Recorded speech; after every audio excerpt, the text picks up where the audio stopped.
সালের জুলাই আগস্টের এই এত বড় হত্যাকাণ্ড আমার জীবনে আমি দেখি নাই। হত্যার বিচার না হওয়া পর্যন্ত এসের কোনো নির্বাচন নয়।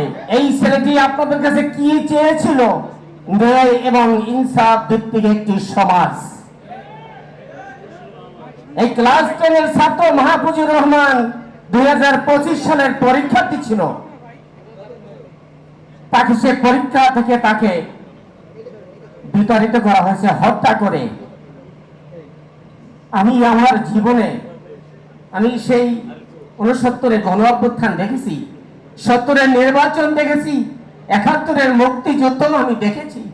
2024 সালের জুলাই আগস্টের এই এত বড় হত্যাকাণ্ড আমার জীবনে আমি দেখি নাই। বাংলাদেশে আমি 71-এর মুক্তিযুদ্ধেও দেখেছি একসঙ্গে একই দিনে 100-র উপরে লোককে হত্যা করা হয়। সম্মানিত ভাইরা, আমি লক্ষ্য করছি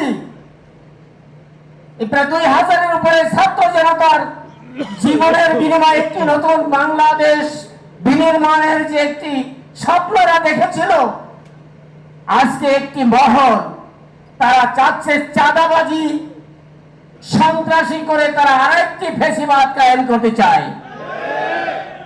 মাঠের অলরাউন্ডার আমি, আর ঘরের অলরাউন্ডার টাইলক্স।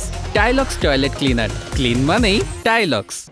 তারা নির্বাচন অতি তাড়াতাড়ি চাচ্ছে।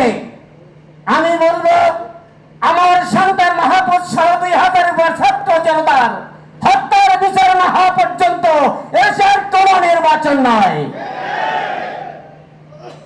এই বিচারের পরে বাংলাদেশে একটি ন্যায় এবং ইনসাফ ভিত্তিক সমাজ বিনির্মাণের মাধ্যমেই আল্লাহর আইন এবং সত্যের শাসনের কায়েমের মাধ্যমে বাংলাদেশে একটি সুন্দর সমাজ যেন আমরা উপহার দিতে পারি, এই উদাত্ত আহ্বান জানিয়ে আমি আপনাদের কাছে বিদায় নিচ্ছি। আসসালামু আলাইকুম ওয়া রাহমাতুল্লাহি ওয়া বারাকাতুহু।